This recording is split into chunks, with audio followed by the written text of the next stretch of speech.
Добрый день, дорогие слушатели. Вы вместе с Аликом Пухаевым и Батразом Сидамоном. Вы слушаете подкаст «Райдиан». И, наконец-то, мы добрались с Батразом до темы хадзаров.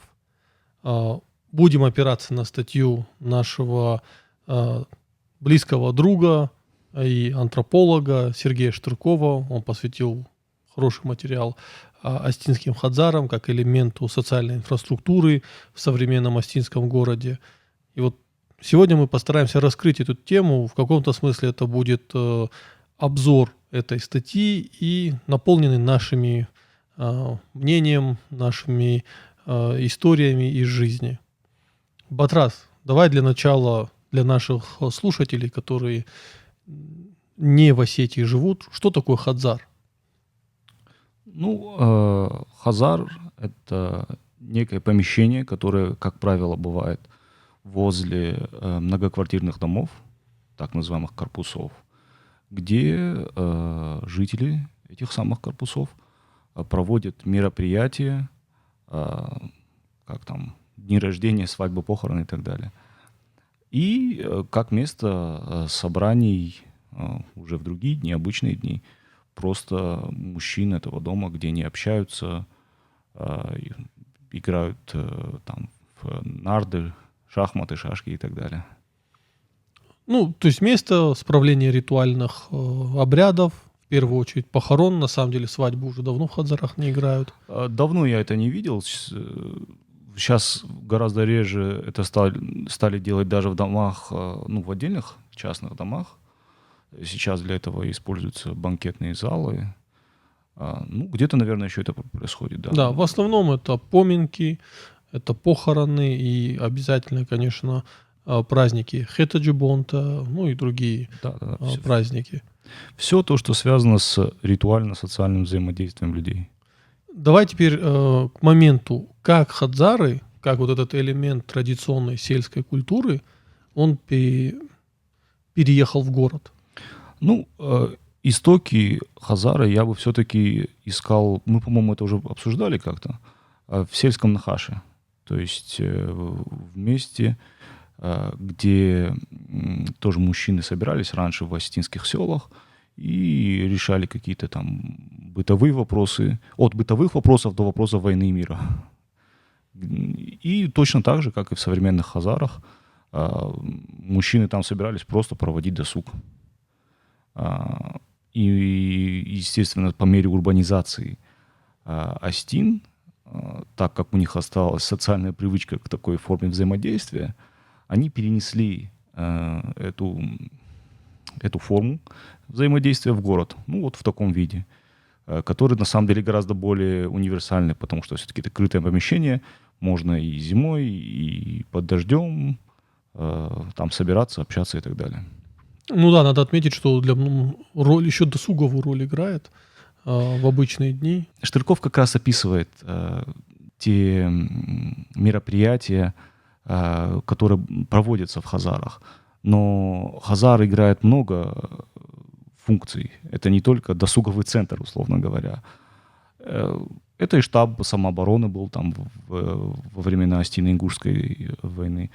Это был и агитационный штаб. Да, кстати, депутаты городские всегда в хазар приходили. Сейчас, по-моему, эта практика продолжается. Просто в нашем мире стало меньше выборов. Да. Да. А так, да, в принципе, это и место и взаимодействия муниципальных властей с жителями конкретного корпуса и так далее. Допустим, у меня в Беслане там не один корпус, а там 4 просто. 3 пятиэтажки и одна наша двухэтажка. Она все прикреплены к одному хазару. То есть это на самом деле довольно большое количество людей. Там, сами подумайте, каждая отдельная пятиэтажка — это село по численности населения. А тут 4 по факту села, или одно большое село. И наш хазар, допустим, обслуживает такое большое количество людей. Давай все-таки начнем с истории хадзара. Вот Штырков приводит очень интересный момент, что хадзары во Владикавказе появились в 60-х годах, да? Он приводит такое апокриф такой приводит о том, что хазары первые появились по указанию Белара Кабалоева, то есть в его правлении. История в изложении Штуркова выглядит так. Как видим, о существовании хазаров властям хорошо известно. Про них знают и используют в своих целях. Такая молчаливая легитимация этих центров ритуальной жизни соседских общин, их узаконивание явочным порядком отразилось в своего рода этиологическом предании о санкционировании строительства самого первого хазара первым секретарем республиканского обкома КПСС Беларом Кабалоевым, произошедшим в годы его руководства Северо-Осетинской АССР. Это 61-82. Мне об этом рассказал старший хазара, находящегося в одном из пригородов Владикавказа. И вот, соответственно, рассказ этого самого старшего. У площади Победы, чулочная фабрика, стоят 10-этажные корпуса. И вот представьте, такой здоровенный дом, как ему без сарая, хазара? Как им без сарая? В доме на площади Победы жили люди из правительства. Там были похороны. Кабалоев, естественно, присутствовал. Говорит, кто здесь старший? Кого-то подозвали. Кабалоев говорит ему, я вам не приказываю, место позволяет. Постройте себе красивый хазар вот для этого дома. Это были его слова. И все начали строить. А нелегально же боялись. С горисполкомом придут, скажут, а кто вам разрешил? Другой придет, скажет, давай быстро сносите. Когда было за что зацепиться, имеется в виду неофициальный совет Кабалоева, все начали строить. Полевое интервью, 30 ноября 2021 года, Владикавказ. То есть рассказ Хиштера такой, что Кабалоев дал совет, все зацепились за этот момент и начали тоже строить по примеру. Далее, То есть Белар Кабалоев легитимизировал строительство своим неформальным советом. Да. Ну и типа его поддержка позволяла закрывать глаза на подобное строительство. Ну далее он уже приводит не апокриф, а вот, так сказать, более научные, так сказать, факты, свидетельства. Он говорит, что строительство первых хазаров, он это смотрит по датам, которые, собственно, на этих хазарах указаны, относится к началу 70-х годов прошлого века. Вот что он пишет. Это было время продолжавшегося роста доли осетинского населения в городе Орджоникидзе, как назывался Владикавказ при советской власти. Тут важно отметить, что как раз вот на рубеже вот этом, это конец 60-х, начало 70-х, русские перестают быть тотальным большинством во Владикавказе. Как раз в это время их уже становится, по-моему, меньше 50%. А осетины тоже очень быстро повысили свою численность. В это время они достигают около 30%, больше 30% уже становится, то есть очень-очень ощутимо. Осетины переезжали в город в основном из сельской местности, имея устойчивую привычку пользоваться соседской общиной как важным источником социальной поддержки.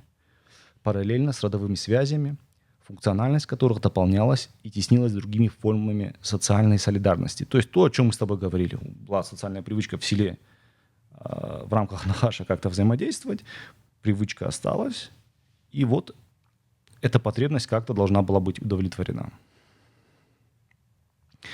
Одной из форм демонстрации связанности соседской общины были совместные праздники и помощь соседей в проведении ритуалов жизненного цикла, свадеб и похорон. В квартирах городских многоэтажных домов собирать большое число людей было неудобно, а то и невозможно, ведь речь шла о сотнях собравшихся. Поэтому ритуальные события часто проводились во дворах. То есть он описывает ситуацию. Потребность в хазарах есть, но самих хазаров еще нет. Поэтому в больших корпусах такие мероприятия проводятся во дворах просто. Ну, наверное, палатки какие-нибудь ставят. Тогда еще нет. На мой взгляд, палатки это вот реально, может, в конце 90-х появились, а по моим ощущениям, чуть ли не нулевых только появились эти военные палатки. Тогда, судя по всему, просто ставили лавочки и вот под открытым небом. Вот он и пишет. Очевидно, погодные условия накладывали свои ограничения на эту деятельность, но все равно специальные помещения для ритуалов долгое время не возводились. Почему? Ну, потому что понятно, что для таких помещений нужна вода, свет, кто-то за это должен платить, кто-то за это отвечает, бюрократия, опять же. Когда произошел прорыв? Как раз-таки в это время, вот это тоже он это отмечает, появилась такая вещь, как индивидуальные гаражи. То есть повышается благосостояние, так сказать, советского общества, появляются машины уже в более или менее вменяемом количестве. Машинам нужны гаражи. И появляются вот эти гаражи, которые до сих пор стоят, да, которые вокруг нас везде есть. Вот на набережной буквально вчера огромное количество этих гаражей до сих пор стоит. Да, вот по Зангиевой слетит, вот гаражи, которые вот прям на набережной. Да, очень... Шикарное положение. Очень атмосферный, да. И власти закрывали глаза на это строительство. И Штырков отмечает, сама возможность самовольного строительства в какой-то момент вызвала к жизни идею строить общинные ритуальные дома, которых в таком виде у осетин не было ни в городе, ни в сельской местности. До того времени не существовало. То есть вот эти гаражи, по мысли Штыркова, они как бы пробили дорогу, возможность построить хадзар. Да, потому что власти закрывали глаза на эти самовольные постройки. И он отмечает, что до сих пор некоторые хазары, они надстроены к гаражам. То есть, кстати, да, я вот особенно в центре города можно увидеть, что на первом этаже гаражи, а сверху уже надстройка, это хадзар. Я тебе больше скажу, некоторые застройщики сейчас, зная об этой потребности и потребности в гаражах, они тоже делают так. То есть на первом этаже строят гаражи, которые потом продаются, опять же, жителям. А вот хазар, он построен сверху, вторым этажом. Бывает и по-другому. Вот в соседнем доме, в соседней многоэтажке, где мы находимся, там хазар просто на первом этаже. Это, кстати, и в том доме, в котором я долгое время жил, там тоже отдельного помещения для хадзара во дворе отдельной постройки не было. И просто подсобное помещение на первом этаже превратили в хадзар. И там отмечаются праздники. Вот, когда надо там 3 ребра, пироги и все туда. Да, вот я буквально недавно проходил мимо, сюда как раз шел. И как раз у наших вот соседей какое-то было мероприятие. Там сидело человек 10-15, что-то отмечали, что-то обсуждали. А до этого несколько раз по вечерам обращал внимание, они сидели там, в нарды играли. Вот так вот. То есть вот такая история, довольно любопытная. А как ты думаешь, история с Беларом Кабалоевым, она, это все-таки вымысел? Нет, нет дыма без огня. Ведь очевидно, что, возможно, с подачи самого Белара на эти постройки закрывали глаза. Штырков об этом тоже пишет, что по бумагам их как бы не существовало. А вообще можно представить, что в советское время где-то в других регионах люди строили, возводили какие-то строения, где еще справляли культовые мероприятия? Не, возможно, было. Я просто не специалист по этому вопросу, я не смотрел, может, в Средней Азии что-то было еще. Что-то. Я сомневаюсь, что такое возможно было в ранние советские годы, учитывая их там борьбу в ранние с религией. советские годы, конечно. И по факту Штырков тоже пишет о том, что при Одинцове же была кампания борьбы с хазарами. Их сносили? Я не знаю, смогли ли что-то снести конкретное. Я о таком не слышал, хотя вполне возможно. Но то, что сам он боролся, так сказать... Он боролся с любым проявлением явлением. остинского Об этом идентичности, да. Об этом пишет сам Штырков, понимаешь? Да, тут это не наши голословные слова, это не наши взгляды, не наши утверждения. Это абсолютная реальность. Вот сейчас Батраз процитирует Штыркова. По утверждению не только тех, кто жил в эти годы, но и людей помоложе, Одинцов намеревался снести все хазары, как рассадники остинского национализма. Но хазары тогда устояли. Пережили они и разрушение советской системы и благополучно дожили до середины десятых годов уже нынешнего века, не изменив свои основные функции и форм бытования. Я даже примерно представляю, как Одинцову могла вот эта мысль о том, что это рассадник остинского национализма, прийти в голову. Естественно, он, как и Кабалоев, как, в принципе, все руководители республик, должен был по должности участвовать во всяких мероприятиях, в том числе в этих хазарах. А Хазар, как мы с тобой не раз говорили, а точнее мероприятие, которое происходит в Хазаре, это чуть ли не последние обители осетинского языка. Вот здесь в городе, да, обязательного употребления осетинского языка. И мы много раз с тобой слышали, видели жалобы на это. Помнишь, что даже был такой случай, когда ингушский, то ли российский, русский блогер из Ингушетии Хард Ингуш описывал, как его какой-то друг, его пригласили на это мероприятие, и вот он пришел оттуда в шоке, типа вот там сидели, по-осетински говорили, и он в этом увидел форму издевательства над ним или что-то вроде этого. Вот. Ну, представь себе, сидит Одинцов, вокруг него, значит, на осетинском все говорят, встают, Бога вспоминают и так далее. Естественно, он коммунист сталинской закалки в шоке вот на это смотрит. А как же марксизм, ленинизм, да? Я думаю, даже это само собой, это все идеология, это понятно. Но здесь, я думаю, еще сыграла такая практически инстинктивное понимание природы этого явления, его опасности для существующего строя. Ведь никто вообще никогда не рассуждал о хазарах как источнике угрозы, да? Хотя Одинцов это прекрасно понимал. Почему?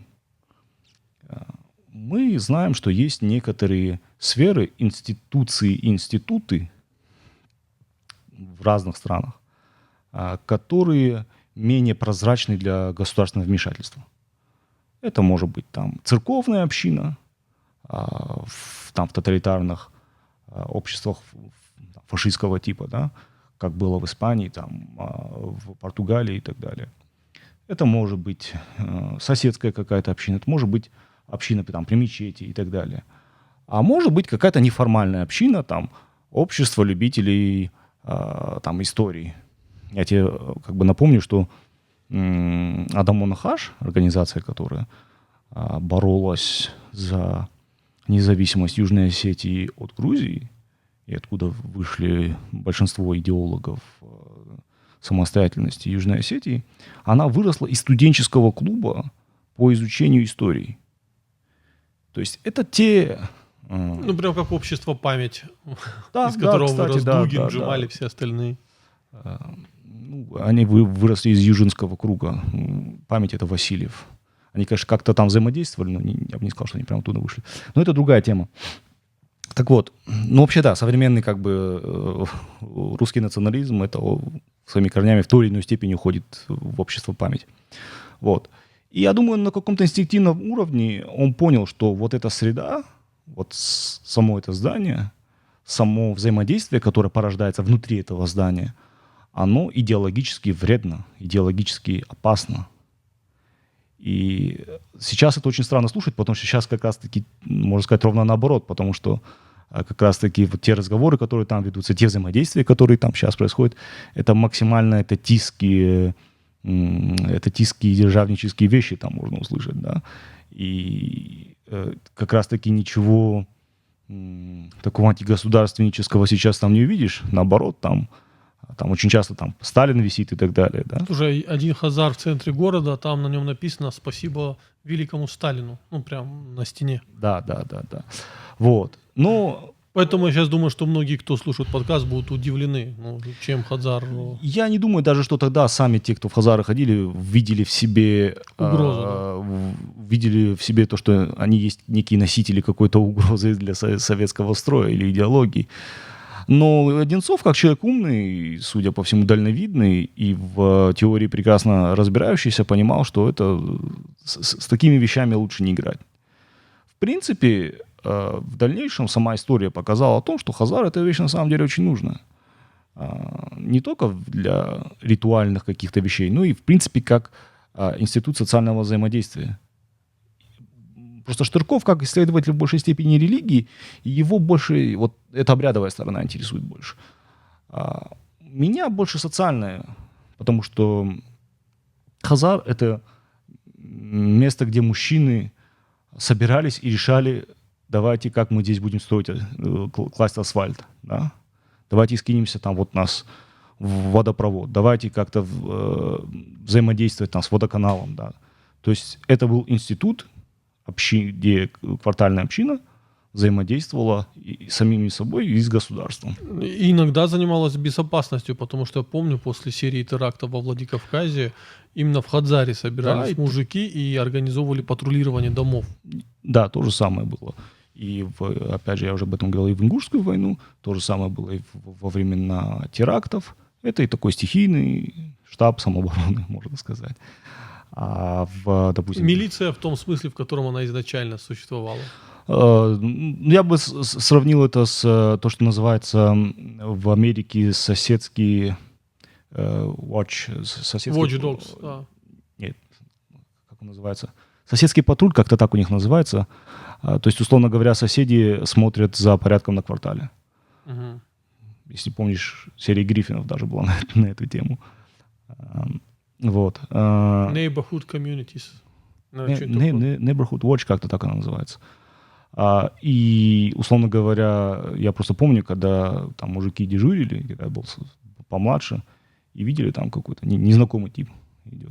Подходили к нему, кто, что, откуда. Я такой-то, такой-то, оттуда-то, оттуда. Слушай, я еще это застал, когда ты, будучи гуляешь на каком-то районе, и тебя не знают, к тебе в течение минут 5-10 точно кто-то подошел бы и сказал: а ты кто такой, ты что здесь на районе делаешь? Ну, это может быть чуть про другое, если тебе твой одногодка к тебе это подходит. Не, а старшие подсылали, да. Они могли подослать там, кого-нибудь таких дерзких молодых ребят, там мужчина какой-то, подойди, узнай, что он делает. Да, что он здесь потерял. Да, поспрашивать его. Да, то есть и вот такое было тоже. Сейчас, конечно, это все меняется. Штырков как раз-таки тоже пишет о том, что здесь вот этот институт, на него очень сильно давит быт. Во-первых, машин стало еще больше. Во-вторых, современным семьям, у которых очень большая мобильность, в смысле, он снимает там дом, он снимает квартиру в доме, он там не собирается входить в местное комьюнити. Он работает, ему будет добраться до своей кровати, да. Он здесь прожил там год, переехал, пожил там год. И каждый раз вливаться в это комьюнити ему ни желания, ни времени нету. Я снимал долгое время в доме квартиру, и там в течение нескольких лет прекрасно влился в местное комьюнити. Теперь у меня... Это от случая к случаю, понимаешь? Просто, чтобы ты понимал, теперь у меня есть чат двора, в котором я вырос. Есть чат двора, в котором я долгое время снимал квартиру. И есть чат двора, в котором я живу сейчас. И на какие-то праздники я понимаю, что мне надо все 3 двора посетить, иначе соседи могут обижаться. Смотри, вот эти чаты, кстати, тоже хорошо, что ты вспомнил, я тоже об этом думал. В каком-то смысле функционал именно хозяйственной сферы, которая касалась хазаров, она переместилась в эти чаты. Да, зачем встречаться лишний раз, если можно в чате выяснить? Да, кто там кого затопил. Но есть еще такая вещь, как... Я не знаю, может, это индивидуально мое какое-то восприятие, потому что я в чате своего дома не состою, там состоит моя мама. Да? Но мне Батрас качает за традиционализм, а сам в таком чате не участвует. Просто ты бы знал, сколько этих чатов я запарился. Да. Есть еще чат двора, чат подъезда. Это же отдельная история. И мне просто показалось то, что там взаимодействуют в основном женщины. Вот мне так показалось, индивидуально мой какой-то опыт. А я, кстати, знаю, вот у нас в одном дворе есть отдельно женский чат. Знаешь, как отдельно чат, где есть все, и отдельно, где чат мужчины собрались. Это хорошая идея, отличная, кстати. Но мне как показалось... Просто конфликтные истории, когда в общем чате мужчины собрались, давайте конфликтные вопросы решать мужским составом, дабы не было лишних слов. Решение. Это отличное решение, кстати. Причем там обе стороны могут быть более не сдержаны в словах, наверное, друг перед другом. Вот. Но мне показалось, что эти чаты все-таки в большей степени как-то там женщины взаимодействуют. Я не уверен, что это мой личный опыт, он универсальный, но мне так показалось. А мужчины все-таки предпочитают тет-а-тет, непосредственное взаимодействие. Чаще всего просто в чате пишут, кто в Хадзаре сидит. Кто там? Я здесь, кто выйдет туда? И так подтягиваются пацаны, все сидят, общаются. Так вот, о чем я говорил в плане быта. Это же все эти постройки, они были по факту незаконные. Плюс несмотря на то, что власти знают о них, используют их, и Штырков тоже довольно много об этом пишет, там нужна вода, там свет, за это кто-то должен платить. И уже не все хотят за это платить. Да, и вот уже на этом уровне начинается, так сказать, система начинает давать сбой. Инфраструктуру Хазара надо поддерживать. Естественно, вот эти, так сказать, новые жители, они говорят, ну, чего я должен, я там ни с кем не взаимодействую, я там никогда не был, чего я должен на общее давать, так сказать, в этот общак. И начинаются уже непонятки. К нему приходят держатели общака. Это если в этом дворе сложились такие правила. В разных дворах по-разному. Кроме того, в рамках даже одного двора может все поменяться. Допустим, двор, где я частично рос, то есть двор моей бабушки, пятиэтажка в Беслане, бабушки и дедушки. Вот. Там было комьюнити, потому что там люди жили, ну, очень долго, там несколько поколений. Там до сих пор есть соседи, которые там 3-4 поколения живут, да. Но большинство там это уже те, кто снимают жилье. И поэтому того комьюнити, которое было раньше, когда там жили поколениями, того нет, потому что, ну, там пожили несколько месяцев, семья приехала, уехала, там половина, если не большая часть дома, она теперь вот так вот, такая мобильная. И, судя по всему, возросшая в принципе мобильность населения, она тоже бьет по комьюнити. И поэтому очень важно, чтобы был то, что... То есть вся нагрузка уже ложится не на всех жителей, а на тех, кто постоянно здесь живет. Да. Вот то, что называется дворовой актив. Да. Штырков именно очень выделяет эту группу, там всяческие характеристики комплементарные им дает. И вот если вот этот дворовой актив есть в рамках определенного комьюнити, то там будет порядок. Если его нету, то уже начинается размывание. Но это, опять же, этот процесс, он не только свойственен для городов. В селах то же самое. Вот мое собственное село, Верхняя Саниба, равнинное, не горное. Я вот смотрю... Ну, там его оккупировали дачники, и они не участвуют в жизни села. Он постепенно, конечно, превращается в дачный поселок. Он и раньше был по факту спальным районом Владикавказа, как и Беслан, кстати, во многом. Но сейчас это просто придаток. И там разрушает. То есть уже такое есть, что там кто сосед, никто не знает. Ну, знает, что вот там вот живет такой-то, ну, он не участвует в каких-то сельских мероприятиях. Он бывает здесь, там мы раз толком ничего не месяцев. знаем, да, он приезжает, уезжает, ну, вот такое. И там тоже происходит своего рода размывание вот этого взаимодействия. Я, кстати, хочу еще один момент дополнить. Помимо людей, которые снимают квартиру там на месяц, на 2, на год, на 3, сейчас же во Владикавказе в связи с туризмом бум посуточной сдачи квартир. Угу. И вот это стало просто валом каких-то проблем для дворовских комьюнити. Потому что когда у тебя люди посуточно снимают квартиру, очень часто могут происходить непотребства. Ну, которые в городе ребята решили снять квартиру, чтобы отдохнуть. Угу. Естественно, оттуда крики, звуки какие-то, которые не радуют жителей двора. И вот возникают конфликтные ситуации. И я сейчас, например, знаю, что во многих дворах, где более-менее сильная комьюнити, они стараются это делать так, чтобы у них не было посуточной сдачи квартиры, по крайней мере, разговаривать с теми, кто хочет так сдавать. Это одна проблема. Вторая проблема – это то, что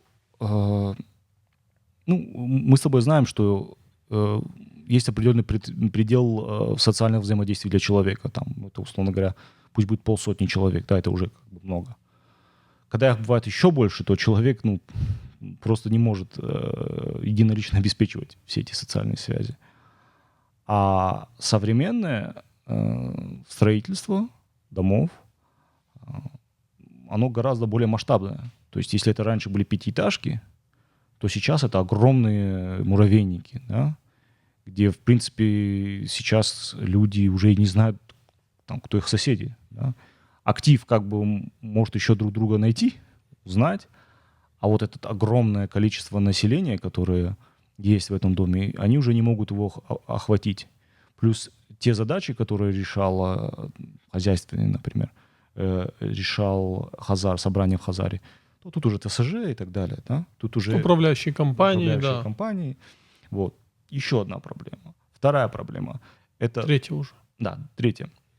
Это даже обеспечение ритуальных функций, которые раньше тоже были на Хазаре, тоже взяло на себя Бизнес. Бизнес, да, сейчас вот под ключ люди приедут. Ритуальные Да, услуги окажут, да, от начала до конца. Все сделать за собой берут. Очень удобно, очень удобно. Но, опять же, происходит размывание вот этого самого соседского комьюнити. Ну вот А все почему? Капитализм. Вот при советах было хорошо, все было по кайфу, пока не пришли капиталисты и не все не развалили. И вам лишь бы заработать. Вот ты за это агитируешь, и вам лишь бы заработать копейку. Минутка троллинга от Батраза. Я хочу сказать, что я не знаю, наверное, среди слушателей будет много тех, кто сами участвовали в мероприятиях, например, в организации похорон, ну, то есть как по-соседски участвовали, или в организации там праздниц каких-то.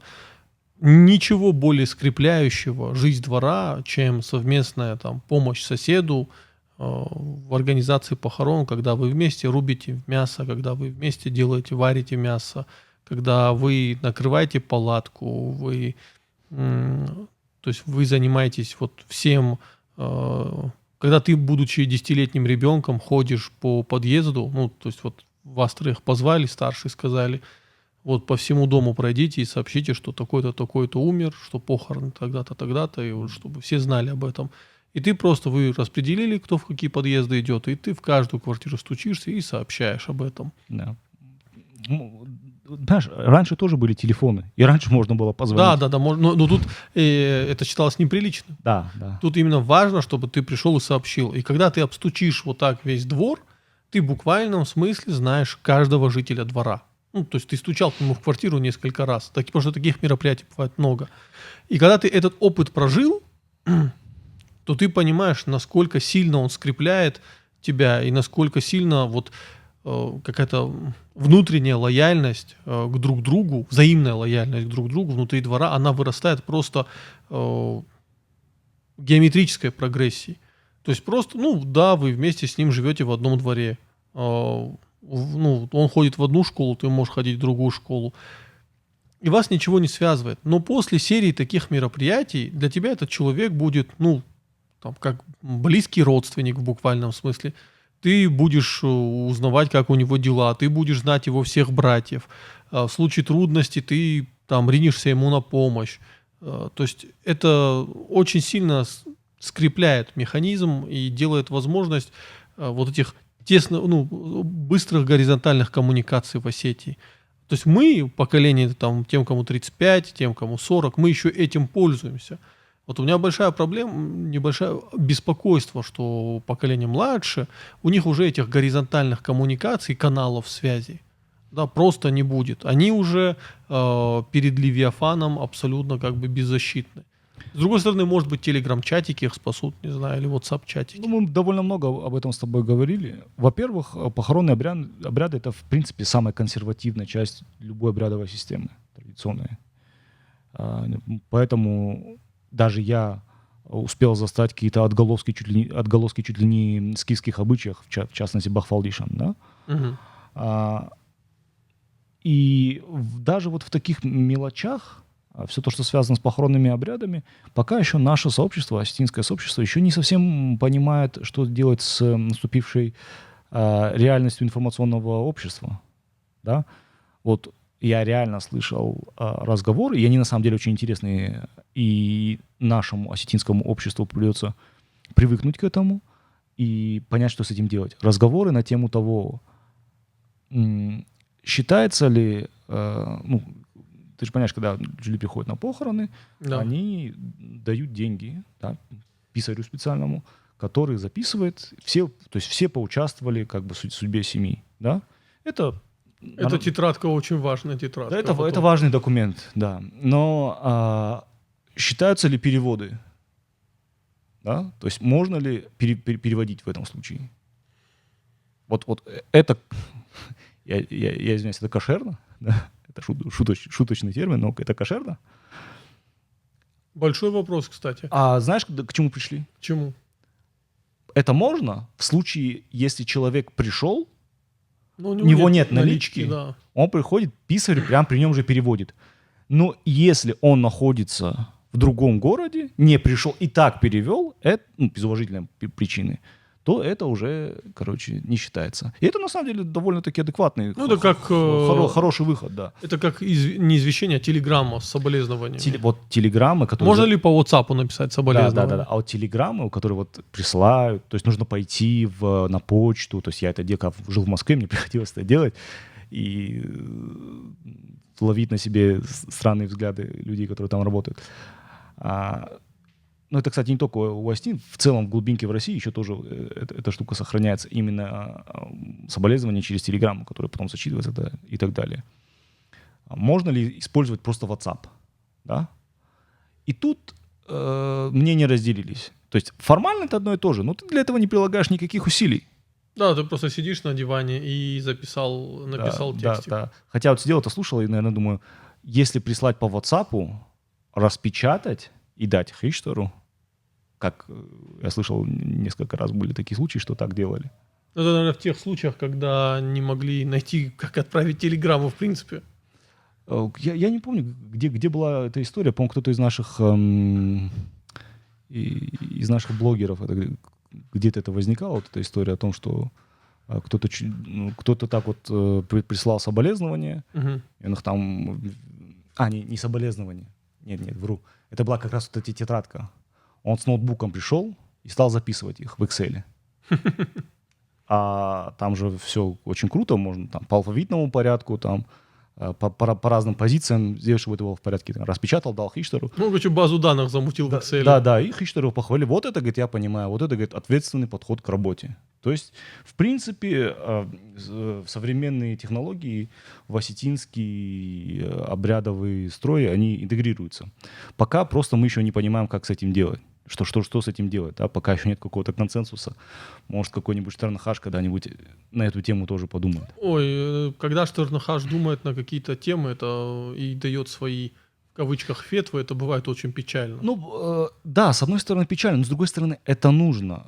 В смысле, у людей есть потребность в том, чтобы им объяснили, какова позиция нашего осетинского сообщества в отношении вот этого вопроса. Так проблема в том, что Штернхаш не представляет наше осетинское сообщество. Я понимаю, но им все-таки нужен хоть какой-то хотя бы формально авторитетный орган или хотя бы какая-то дискуссия на эту тему. Для остальных комьюнити, там, может, наша проблематика, которую мы сейчас говорим, она может покажется какой-то надуманной или даже смешной. Типа, что за бред, ничего не обсуждают. Но во дворах, в осетинской глубинке это действительно важный вопрос, потому что они должны понимать, как делается. Он не знает, он теряется. У нас и так чуть ли не у каждого села свои собственные обычаи. Еще тут с этим решать. Не у села даже, каждой отдельной семьи могут быть свои, там, свое понимание того, как это делается. Вот. И вот это, конечно, нужно все будет поработать. Кстати, вот мы любим часто говорить о Ахдау и часто говорим о какой-то высокой морали. А Ахдау — это, скорее всего, вот такие бытовые нюансы, которые формируют твою жизнь. В том числе. И вот эти моменты, судя по всему, придется прорабатывать Хичтером следующего поколения. То есть те, которые хотя бы с этим диджитал знакомы, понимают, как это работает, что такое там эффект Стрейзенд или остальные явления, которые возникают в рамках сети, да, что не нужно отвечать каждому дураку в интернете, что называется, хотя бы это. Они понимают, как это работает. Вот эти Хичтеры будущего, может, когда-нибудь мы этого и дождемся. Может, это как раз вот наше поколение. Кстати, я уже знаю, что, например, в Телеграме и в Инстаграме есть каналы и паблики извещения. Да, где сообщают... Кстати, да, вот отлично ты вспомнил. Помнишь, это была передача «Извещения», которую, естественно, я тоже смотрел. Моя бабушка тоже... Бабушка, дедушка обязательно смотрели пропускали, вечером, потому что... Причем, знаешь, вот я еще в детстве на это смотрел, говорю, большинство людей, понятное дело, она их не знала, которые там были. Но очень часто она их знала. Я до сих пор не нашел какого-то адекватного объяснения этому явлению. То ли реально нас было настолько меньше во времена молодости ее, моей бабушки, то ли реально социальные связи были гораздо теснее, и мы лучше разбирались прям в супердальной родне, да.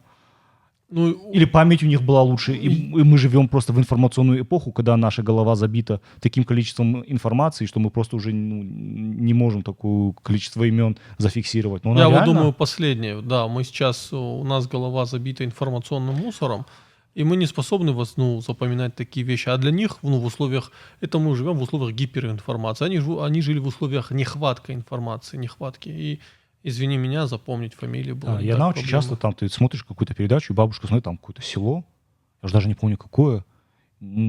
Я никогда в доме даже не слышал упоминания об этом села, то есть это там не живут какие-то наши родственники, к которым мы часто ездили и так далее.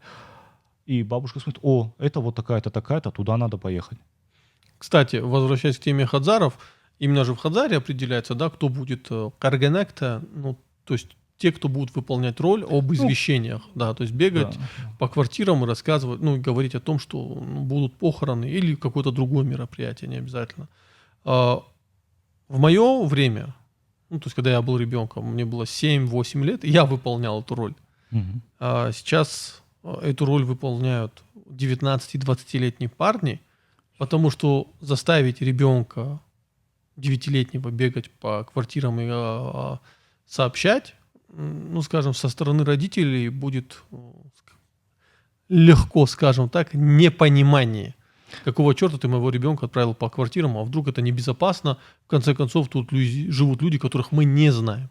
Да, там. Ну, значит, в таких моментах надо дать ему еще инструкцию, какие квартиры заходить, какие не заходить. Это же сложно держать в голове, да. Это... Я, знаете, в нашу современную эпоху, я даю вот совет, которым сам стараюсь пользоваться, не всегда получается. Записывайте. Очень много вещей, которые нам кажутся общеизвестными, общедоступными, общепонятными, на самом деле нашим детям уже, даже не внукам, а детям, они будут абсолютно непонятны. Поэтому нужно взаимодействовать с родителями, бабушками, дедушками, записывать, потому что потом вы это не реконструируете из головы. Вот я в свое время жалею, то, что очень много мне рассказывал дед, я не записывал.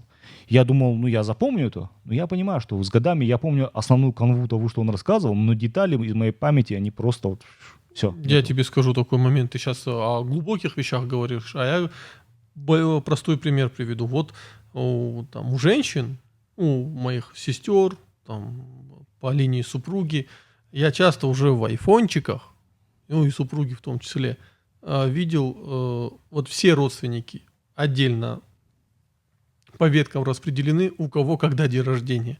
И, это моя проблема. Никогда не могу запомнить эти дни рождения. Так никто не может. Просто мы с тобой безответственны. А женщины, они в этом плане более ответственны. Кстати, женщины во многом хранительницы коммуникаций вот этих. Тут надо отметить очень большую роль в том, как женщины участвуют в этих коммуникациях. Дабы благословила нас Агунда Бикоева. Вот у супруги, я смотрю, у нее огромный список, у кого когда день рождения. И я понимаю, что в этом списке 100 с чем-то человек. И это не очень большой список. И ты понимаешь, что вот у нас еще горизонтальные связи, они широкие. А вот я сейчас думаю, в каком-нибудь крупном городе, вот человеку, он будет записывать своих близких людей, кого надо поздравить с днем рождения. У него этот список, в лучшем случае до 3 десятков, в лучшем случае до 3 десятков доберется. А у нас, 100 человек, 120, 150, это как бы вообще ни о чем. Значит, нужно назначать ответственных за эти дела. То есть... эту роль на себя женщины взяли. Это же есть тоже интеграция современных технологий Да. в решение простой, я бы даже сказал, традиционалистской задачи. Да? У нас есть традиционалистская задача, мы применяем к нему современный подход. Мы это записываем, вносим в память, и оповещалка нас оповещает за 2 дня. В WhatsApp чатах дворовских часто используют оповещалки. Да. То есть заранее ставят, и когда подходит определенная дата, это выскакивает, и все видят. Мгм. То есть наши дворы, хадзар — это, как сказать, место, вокруг которого формируется дворовское комьюнити, говоря современным языком. Наша задача — сохранить вот эти горизонтальные связи, поскольку мы понимаем, что часть из них уходит в технологическую сферу. То есть мы не можем только в хадзаре поддерживать эти связи. И нам нужно создать свой облачный хадзар. Вот, кстати. То есть вот как облачные технологии, для нас вот эти WhatsApp-чаты, эти заметки, они выполняют роль облачного хадзара. Но таким образом мы сохраняем, с помощью новых технологий, сохраняем коммуникации внутри народа. И в условиях кризисов, которые нас в любом случае ждут, государства, у нас сохраняются горизонтальные связи, и уровень поддержки населения довольно высок. Вот, скажем так, согласись, что в Осетии очень трудно умереть с голоду. Да, мы об этом говорили не Да, раз. но нет такого, чтобы тебе никто не помог. Буквально целая статья была об этом. Да, в телеграм-канале Осетия есть статья о том, что в Осетии нельзя умереть от голоду. Там спикерами выступал я, Батрас и Фатима Кусова. Фатима, кстати, которая собрала большое семейное сообщество, заново всех перезнакомила. Об этом у нас есть подкаст «На крыльях». Ссылку я в описании оставлю. Я вообще в описании очень много ссылок к теме текущего подкаста оставлю. Так вот,